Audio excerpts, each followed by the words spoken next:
जो पार्ट है ये मेरा 4th पार्ट है आइडियल गैस का, और जिसमें कि आज हमें पढ़ना है पेलोड। तो पेलोड वैसे तो अगर बात की जाए तो फिजिक्स का टॉपिक है, पर इसको आइडियल गैस के अंदर इसलिए पढ़ा जाता है क्योंकि गैस के ही कुछ ऐसे फीचर्स हैं जिसके कारण कि पेलोड जैसे जो प्रोसेस है वो क्रिएट हुए हैं। तो चलिए मैं आपको पहले तो बता देती हूँ कि पेलोड है क्या।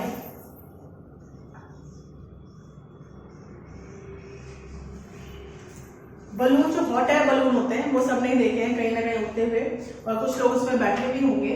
तो उसमें क्या होता है कि आपने देखा होगा कि ऊपर बलून होता है, बलून के अंदर एयर फिल की जाती है और नीचे एक बास्केट टाइप होता है जिसमें कि लोग बैठते हैं।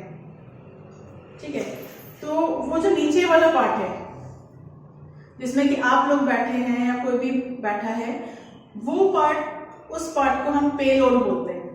ठीक, तो पेलोड ऐसा नहीं है कि सिर्फ हम बलून के रेफरेंस में ही यूज करते हैं। अभी आपने रिसेंटली जब हमारे यहाँ से विपिन रावत जी का जो हेलीकॉप्टर है वो क्रैश हुआ था, तो न्यूज में आपने पेलोड वर्ड बहुत पढ़ा होगा कि हेलीकॉप्टर का पेलोड भी बहुत अच्छा था, लेकिन फिर भी वो ऐसा हो गया है।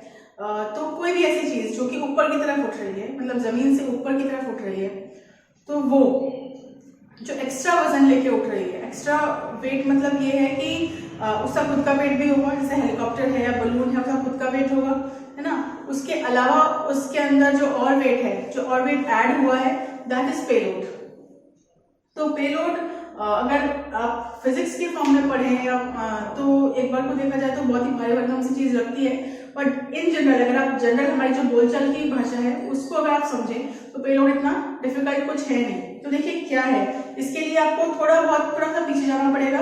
पीछे जाने का मतलब ये है कि आपने कभी ना कभी सॉलिड, लिक्विड और गैस, ये 3 चीजें पढ़ी होंगी, और उसमें आपको ये बताया गया होगा कि जो सॉलिड है उसकी कुछ प्रॉपर्टीज होती है, गैस की अपनी प्रॉपर्टीज होती है, लिक्विड की अपनी प्रॉपर्टीज होती है। आपने वो पढ़ा होगा, लेकिन उसका यूज कहाँ हो रहा है, किस तरीके से हो रहा है, वो आपने कभी समझा नहीं होगा। तो वो यूजेस अगर आप समझने लग गए तो आपकी जो केमिस्ट्री 11th 12th में आती है वो बहुत ही ईजी हो जाती है। ठीक, कैसे? आपने सॉलिड में पढ़ा होगा जो सॉलिड के पार्टिकल्स होते हैं, एटम्स होते हैं, उनके बीच में फोर्स ऑफ अट्रैक्शन बहुत ज्यादा होता है। फोर्स ऑफ अट्रैक्शन बहुत ज्यादा होता है, प्लस उनके जो पार्टिकल्स होते हैं उनके बीच में स्पेस नहीं होता। तो जैसे मेरे पास डस्टर है, it is a solid, would है। अब क्योंकि इसके पार्टिकल्स बहुत पास है और पार्टिकल्स के बीच में फोर्स ऑफ अट्रैक्शन भी बहुत ज्यादा है, तो अगर मैं चाहूं कि मेरा हाथ इससे आर पार हो जाए, इसको पास कर जाए, तो वो नहीं होगा। क्यों नहीं होगा? क्योंकि इसके जो पार्टिकल्स हैं उनके बीच में फोर्स ऑफ अट्रैक्शन बहुत ज्यादा है। मतलब आप ये बोल सकते हो कि इसके जो पार्टिकल्स हैं उनके बीच की दोस्ती इतनी ज्यादा है कि वो दोस्त अलग होना ही नहीं चाहते हैं, और जब वो दोस्त अलग होना ही नहीं चाहते हैं तो आप कितनी भी कोशिश करो वो अलग नहीं होंगे। इसके लिए तो आपको कुछ इसको काटना ही पड़ेगा, एंड काटना इज अ डिफरेंट थिंग, वो फिर अलग ही प्रोसेस आ जाता है। तो हम तो क्या चाह रहे हैं कि हमारा हाथ इससे पास हो जाए, इस तरह से मैं इस तरह ये पास कर पा रही हूँ, इस तरह कर पा रही हूँ, है ना। तो इस तरह से मेरा आर पार हो जाए, तो उसके लिए तो ये तो पॉसिबल हो ही नहीं सकता इसके अंदर। क्यों? क्योंकि जो एटम्स के बीच की दोस्ती है वो बहुत पक्की है।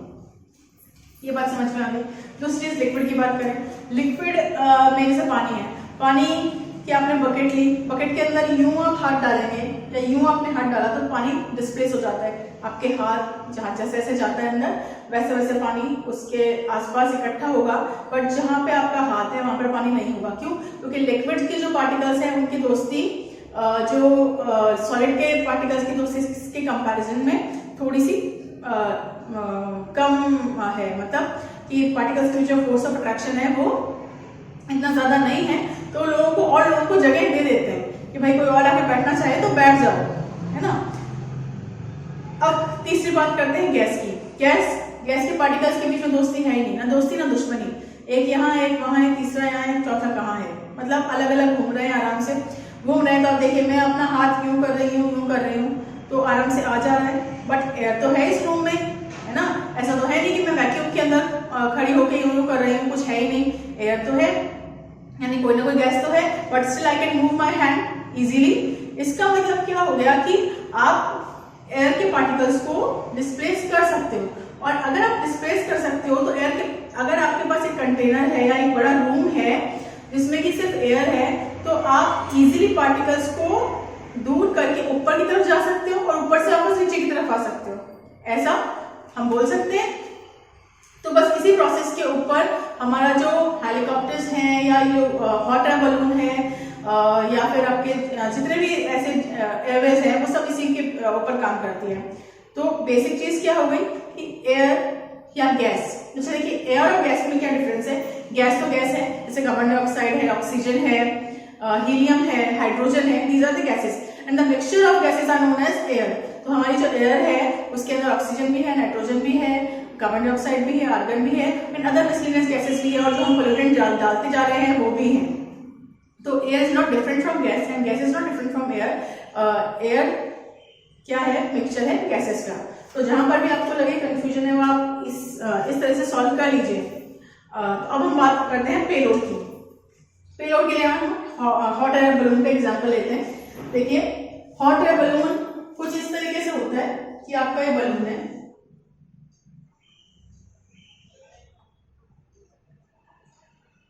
और नीचे यहाँ पे बास्केट होती है, ठीक है। अब देखिए जो बलून है जो आपको लेकर ऊपर उठ रहा है, इसका मतलब ये है कि उसका वेट तो आपसे ज्यादा होगा और केवल एक अकेला आदमी तो होता नहीं। कई बार आपने देखा होगा बलून ऐसा होता है इसमें 2 लोग बैठ सकते हैं, उसकी कैपेसिटी होती है 2 लोग बैठ सकते हैं, 5 लोग बैठ सकते हैं, 10 लोग बैठ सकते हैं। तो दैट कैपेसिटी इज पेलोड, ठीक है। कि उसके अंदर कितने लोग बैठ सकते हैं वो उसकी जो कैपेसिटी है that is known as payload. तो अब ये जो बलून है इसका खुद का वेट भी अच्छा खासा होता है, ठीक है ना। और इसके अंदर आपने जो गैस फिल किया, जनरली हीलियम गैस फिल की जाती है, तो उसका भी वेट होगा। इतने बड़े बलून के अंदर गैस फिल करेंगे तो उसका वेट तो होगा ही। और ये जो बास्केट है इसका भी कुछ वेट होगा। तो देखिए इसमें एक प्रोसेस क्या होता है, जैसे आपने इसको फिल किया तो ऊपर जब ये उठने लगेगा उस वक्त इसके ऊपर कुछ फोर्सेस काम करते हैं। फोर्सेस कैसे काम करते हैं, एक तो ये जो बलून है इसका वेट नीचे की तरफ लगेगा, क्योंकि कोई भी चीज है अपने आप तो ऊपर उठ नहीं जाती है, कोई भी भारी चीज है उसके ऊपर कुछ ना कुछ फोर्स तो लगता है। और कौन सा फोर्स लगता है, दैट इज ग्रेविटेशनल फोर्स, क्योंकि जो हमारी अर्थ है वो हर चीज को अपनी तरफ अट्रैक्ट करती है, खींचती है। तो हम भी अगर यहाँ पर खड़ी हूं मैं तो इसीलिए क्योंकि मेरे को जो अर्थ का कोर है उसे अट्रैक्ट किया हुआ है। तो ये वाला जो फोर्स है ये F, ये नीचे की तरफ लगेगा। किसका फोर्स है ये, बलून प्लस बलून के अंदर जो एयर है उसका, मतलब बलून प्लस जो गैस इसमें आपने फिल की है वो, उन दोनों का फोर्स नीचे की तरफ लग रहा है। ये इसमें भी कोई बैठा होगा या खाली है जो भी है, इसका फोर्स भी नीचे की तरफ लग रहा है, ठीक है। इसको हम फोर्स पेलोड बोल सकते हैं, क्योंकि मैंने आपको बोला कि ये इसके अंदर जो बैठा होता है उसको पेलोड बोलते हैं। एक्स्ट्रा जो फोर्स एक्स्ट्रा जो वेट होता है वो F पेलोड हो गया। अच्छा अब देखिए जब ये ऊपर की तरफ उठेगा उस कंडीशन में क्या होगा कि यहां से एयर हटेगी। एयर जब यहां से हटेगी तो वो कितनी हटेगी, जितना वॉल्यूम इसका होगा। जैसा मैंने आपको बताया अगर मैं अपना हाथ मैं पानी में डालती हूँ तो मेरे हाथ के वॉल्यूम के इक्वल पानी वहां से हट जाता है। तो सेम यही प्रोसेस एयर के अंदर भी होती है। तो जब ये ऊपर की तरफ उठेगा, जैसे जैसे ऊपर उठता जाएगा वहां से इसके वॉल्यूम के इक्वल एयर डिस्प्लेस होती जाएगी। लेकिन क्योंकि हमको एयर दिखती नहीं है, देख नहीं सकते, only we can feel that, तो आपको यहाँ पे दिखेगा नहीं, बट ऐसा होता है। तो जब ये ऊपर की तरफ उठेगा और जो एयर डिस्प्लेस होगी उसको हम F बायंट बोल सकते हैं, ठीक है। तो कंडीशन उठने की क्या हो गई कि F buoyant is greater than this F and this F। जब ये बायंट फोर्स ऊपर की तरफ उठने वाला फोर्स जो है ज्यादा होगा उस कंडीशन में इन दोनों से, तो आपका बलून ऊपर उठेगा, हॉट एयर बलून। और अगर ये ज्यादा हुआ तो बैठा ही रहेगा, ठीक है। तो एक चीज हमारी ये क्लियर हो गई कि कोई भी चीज ऊपर की तरफ उठती है, जमीन से ऊपर की तरफ उठ रही है, तो उस कंडीशन में जो ऊपर उठने वाला फोर्स है, ऊपर उठाने वाला उसको जो फोर्स है, जो कि बायंट फोर्स हम बोलते हैं, वो हमेशा ज्यादा होना चाहिए कंपैरिजन की जो नीचे लग रहे हैं फोर्स उससे, ठीक। लेकिन जब भी हम फिजिक्स का, केमिस्ट्री का कुछ पार्ट सॉल्व करते हैं तो हम इक्विलिब्रियम की बात करते हैं। मैं आपको हमेशा से कहती आई हूँ। तो अगर हम इक्विलिब्रियम की बात करें, इक्विलिब्रियम का मतलब है कि F buoyant equals to these two forces, ठीक है। तब क्या होगा, तब ये ऊपर उठेगा नहीं, जमीन पे ही रहेगा। तो एट इक्विलिब्रियम कंडीशन मींस ये जमीन पे ही है, उस कंडीशन में आप ये बोल सकते हो कि F buoyant equals to F balloon plus F gas plus F payload, ये बोल सकते हैं। और F में पता है क्या होता है, m इंटू जी, तो बायंट फोर्स के लिए भी F m इंटू जी होगा। m यहाँ पे एयर का होगा, ठीक है। बलून के लिए हम बड़ा वाला m ले लेते हैं क्योंकि बलून बड़ा है, मास ज्यादा होगा, तो F बलून इंटू जी प्लस गैस के लिए हमने m ले लिया, g ले लिया, गैस ही लिख देते हैं पूरा, बना जी में कंफ्यूजन हो जाएगा। m गैस इंटू जी प्लस F पेलोड, ये भी F पेलोड जो है ये भी, इसको आप m इंटू जी ले सकते हो या F पेलोड भी लिख सकते हो, कुछ भी जो भी आप इसको लिखना चाहो, F पेलोड भी लिख सकते हैं या m इंटू जी भी लिख सकते हैं। मतलब ये डिपेंड करेगा इसके ऊपर कि इसमें कितने लोग बैठे हैं, उनका टोटल मास कितना है।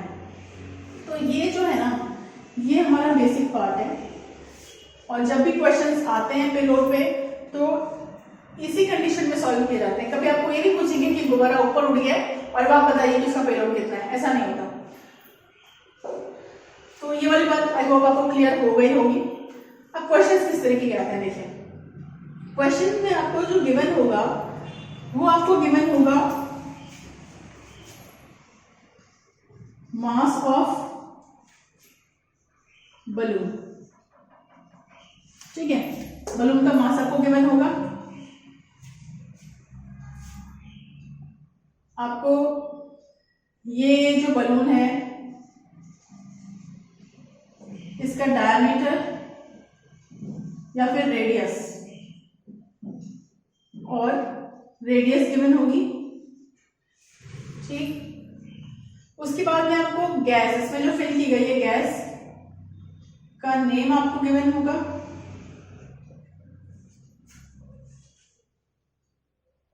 उसके हो सकता है आपको मोल्स गिवन हो या फिर आपको उसका मास गिवन हो। मोल मास कुछ भी दे सकते हैं, तो मोल से मास कैसे निकालते हैं और मास से मोल कैसे निकालते हैं मैं आपको बता चुकी हूँ। और यहां पर आपको डेंसिटी गिवन होगी,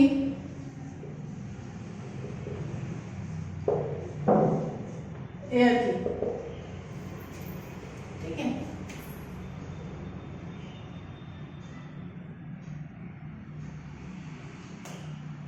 अब देखिए क्वेश्चन किस तरीके से आता है। क्वेश्चन में आपको पेलोड अगर पूछा जाता है, जनरली पेलोड ही पूछा जाता है, तो आपको पूछा जाएगा ये सब कुछ देने के बाद में कि आप पेलोड निकालिए, ठीक है। तो पेलोड आपको निकालना किस तरीके से है। पेलोड निकालने के लिए हमारे पास क्या क्या होना चाहिए, मास ऑफ एयर होना चाहिए, मास ऑफ बलून होना चाहिए, मास ऑफ गैस होना चाहिए, और ये हमको निकालना है, ठीक है। तो हमें निकालना क्या क्या है, हाल फिलहाल तो मास ऑफ एयर। क्या मास ऑफ एयर ये गिवन है, नहीं है, हमारे पास सिर्फ डेंसिटी है, okay. Mass of balloon given है, मतलब mb जो है हमारे पास गिवन है। देखिए इसे क्वेश्चन जो सॉल्व करते हैं तो बहुत लंबे लंबे सॉल्व होते हैं, तो बेटर है कि आपको जब क्वेश्चन सॉल्व करें, इसके न्यूमेरिकल सॉल्व करें तो आप उसमें लिख लें कि क्या क्या गिवन है, ठीक है। वरना वो इतनी सारी कैलकुलेशन हो जाती है कि खुद कंफ्यूज हो जाता है बच्चा कि करना क्या है उसमें। तो मास ऑफ बलून जो है वो आपको गिवन है। मास ऑफ गैस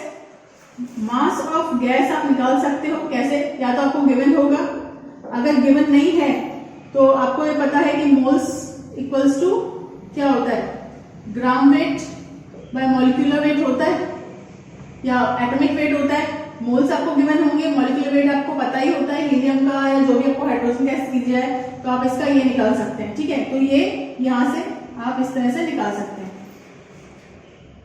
उसके बाद में आपको एम एयर नहीं दे रखा, आपको डेंसिटी दे रखी है, ठीक है। तो एम एयर आपको निकालना है, क्लियर। कैसे निकालेंगे, मेन चीज तो यही है क्योंकि हमारे पास ये तो है। तो सबसे पहले हम यहाँ पर आपको डेंसिटी दे रखी है एयर की, तो आपको ये पता होना चाहिए कि डेंसिटी को जो हम डेंसिटी को रो से रिप्रेजेंट करते हैं, rho equals to mass by volume होता है, m/v। ठीक है, तो अगर आपको यहाँ पर m एयर निकालना है तो ये भी रो एयर होनी चाहिए, ये मास ऑफ एयर होना चाहिए और ये वॉल्यूम ऑफ एयर होना चाहिए। ठीक, अब मास ऑफ एयर निकालना है, ये आपके पास है, mass of volume of air नहीं है। वॉल्यूम ऑफ एयर नहीं है तो हम क्या करें, हमको वापस इस डायग्राम पे आना पड़ेगा। यहाँ पर आपको मैंने बोला कि ये जो एयर है यहाँ पर वो उतना ही वॉल्यूम उस एयर का हटेगा जितना वॉल्यूम इस बलून का है। ठीक है, तो मतलब आप ये बोल सकते हो कि volume of balloon equals to volume of gas inside it which is filled in it. ठीक, और it is same to volume of air displaced. तो अब हमारे पास क्वेश्चन क्या है, हमें क्या निकालना है, वॉल्यूम ऑफ एयर डिस्प्लेस निकालना है। अगर आपके पास वॉल्यूम ऑफ एयर जो डिस्प्लेस हुई वो आ गया तो हमारे पास ये आ जाएगा, ये और ये रहेंगे हमारे पास दोनों, तो आप m एयर निकाल सकते हो इजीली। तो अब हम वॉल्यूम ऑफ एयर कैसे निकालेंगे, वॉल्यूम ऑफ एयर निकालने के लिए हमें वॉल्यूम ऑफ बलून निकालना पड़ेगा, और वॉल्यूम ऑफ बलून निकालने का जो फॉर्मूला हमारे पास होता है दैट इज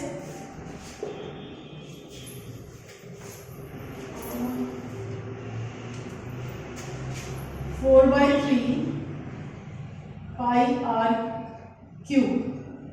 ठीक है, 4/3 पाई आर क्यूब होता है, इसमें 4/3 तो हमेशा आपको कांस्टेंट रहने वाला है, पाई कांस्टेंट रहने वाला है। आर की वैल्यू क्या आपके पास है, ऑब्वियसली आपको बलून का डायमीटर दिया जाएगा। बलून का डायमीटर अगर आपको दिया गया है तो आप उससे रेडियस निकाल सकते हो उसको हाफ करके, और रेडियस निकालने के बाद में रेडियस की वैल्यू आप यहाँ प्लेस कीजिए और आपके पास वॉल्यूम ऑफ बलून आ गया।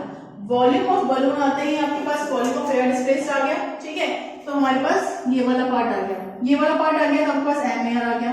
m एयर आ गया जब आपके पास, तो अब देखिए आपके पास m एयर है। ठीक है, मास ऑफ बलून है जो आपको गिवन होगा, मास ऑफ गैस है। मास ऑफ गैस अगर आपके पास इस तरीके से नहीं आता तो भी आप वॉल्यूम निकाल के इसी तरीके से, इसी वॉल्यूम ये जो वॉल्यूम ऑफ बलून है वही वॉल्यूम ऑफ गैस, वही वॉल्यूम जो है वो गैस का होगा। और अगर आपको डेंसिटी दे रखी है फिर उस पर्टिकुलर गैस की, तो वही इसी फॉर्मूला से आप इसकी भी डेंसिटी गैस की मतलब उसका मास निकाल सकते हैं अगर आपको मोल्स गिवन नहीं है तो उस कंडीशन में। अब सब कुछ है आपके पास, ये है, ये है, ये है, और ये आपको निकालना है।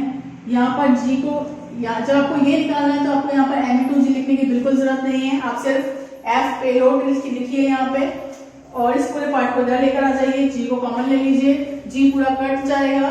ठीक है, और आपके पास जो बचेगा, यहाँ तक अगर आपको क्लियर हो गया तो मैं आपको बता देती हूँ।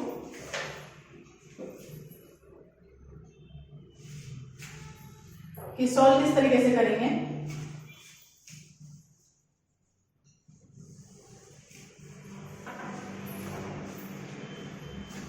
देखिए आपके पास ये है, ये है, ये है, ठीक है, और वो पेलोड है। तो आप यहाँ पर इस तरह पहले लिख लीजिए m air into g equals to m balloon plus m gas into g plus f payload. ठीक है,